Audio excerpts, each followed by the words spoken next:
अमानत और ज़मीन जायदाद से संबंधित आज उन शब्दों का अध्ययन करेंगे जो कि दैनिक जीवन में उसका प्रयोग होता है, लेकिन हम उन शब्दों के बारे में नहीं समझ पाते हैं।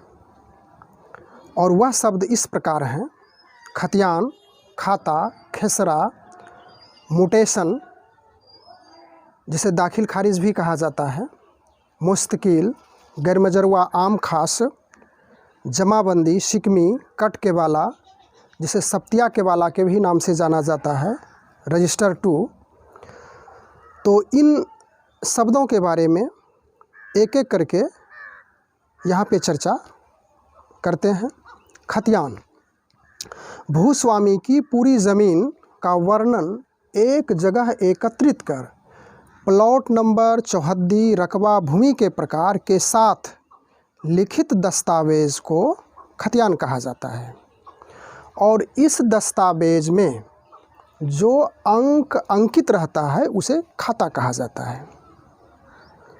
खेसरा, नक्शा के प्लॉट भूखंड में दिए गए नंबर को खेसरा कहा जाता है।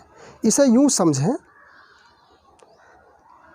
सपोज़ कीजिए आपने एक घर बनाया, घर में अनेक कमरे होंगे, तो घर आपका खाता हुआ और उस घर में जितने भी कमरे हुए वह उसका खेसरा कहलाएगा। उसके बाद खतियान के प्रकार, पहला प्रकार है केसरी हिंद खतियान।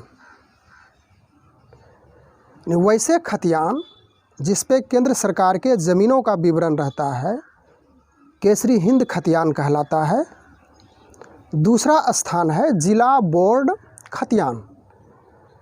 इस खतियान में, इस कागज़ात में जिला बोर्ड के ज़मीनों का वर्णन रहता है।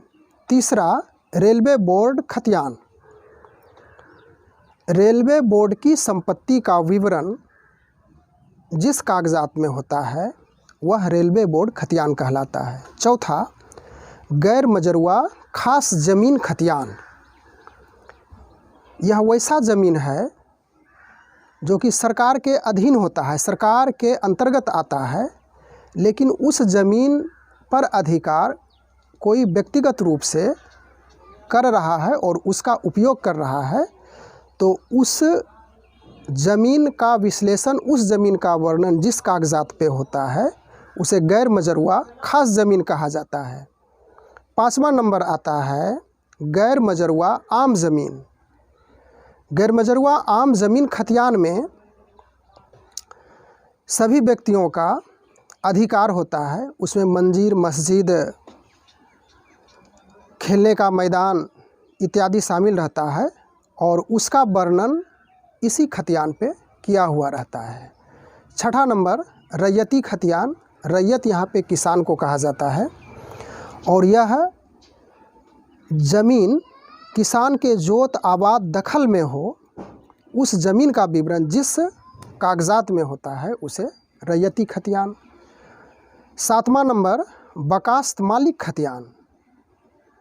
ज़मींदारी प्रथा समाप्त होने के बाद कुछ ज़मीन अस्थाई बंदोबस्ती का विवरण जिस कागज़ात में होता है उसे बकास्त मालिक खतियान कहा जाता है। आठवां नंबर जिरात खतियान। ज़मींदारों को गौशाला के लिए ज़मीन का विवरण जिस कागज़ात पे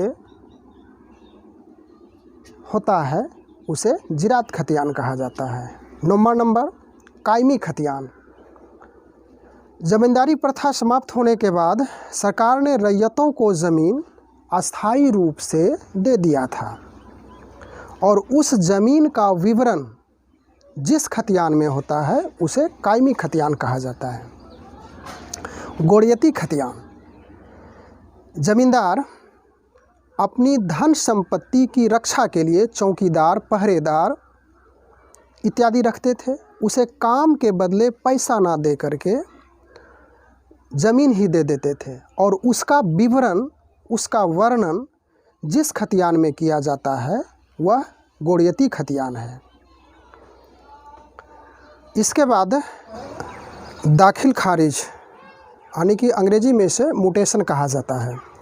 दाखिल का अर्थ है किसी के अधिकार में आना और खारिज का अर्थ है किसी के अधिकार को समाप्त कर देना। अर्थात पुराने कब्जेदार के नाम एवं पता और अधिकार को हटाकर सरकार के रजिस्टर में नए कब्जेदार का नाम, पता एवं अधिकार को लिखना, उसका पूरा ब्यौरा लिखने को दाखिल खारिज कहा जाता है। उसके बाद अगला शब्द है जमाबंदी। जमाबंदी एक प्रकार का रजिस्टर है। इसमें गांव के प्रत्येक किसान, प्रत्येक रैयत की संपूर्ण भूमि का ब्यौरा रहता है। प्रत्येक गांव की जमाबंदी अलग अलग होती है। उसके बाद अगला है सिकमी, यानी कि सिकमी ज़मीन। अगर किसी रैयत की ज़मीन आबाद करने हेतु दूसरे रैयत उसे लेकर आबाद करता है और ज़मीन वाले रैयत को लगान देता है, तो इस दूसरे को सिकमी रैयत और यह ज़मीन सिकमी ज़मीन कहलाती है। उसके बाद रजिस्टर 2, इसमें रैयत का नाम, थाना नंबर, हल्का, अंचल, अनुमंडल एवं ज़िला अंकित रहता है। हेडिंग में कुल 6 कॉलम बने होते हैं, जिसमें पहला कॉलम में खाता नंबर, दूसरा खसरा, उसके बाद तीसरा में हल्का कॉलम, चौथा में लगान कॉलम, पाँचवा में संशोधित करने का अधिकार और छठा नंबर में अभियुक्ति अर्थात रिमार्क्स रहता है। तो आज हम लोग इन शब्दों की चर्चा विस्तृत रूप में किया और आई होप यह वीडियो आपको अच्छा लगा होगा। और जहाँ पे हमें सलाह देने की, मुझे एडवाइस करने की आवश्यकता है, तो मैं आपका वेलकम करता हूँ। कमेंट द्वारा हमें ज़रूर से ज़रूर इसके बारे में अवगत कराएंगे। Thanks a lot, good bye.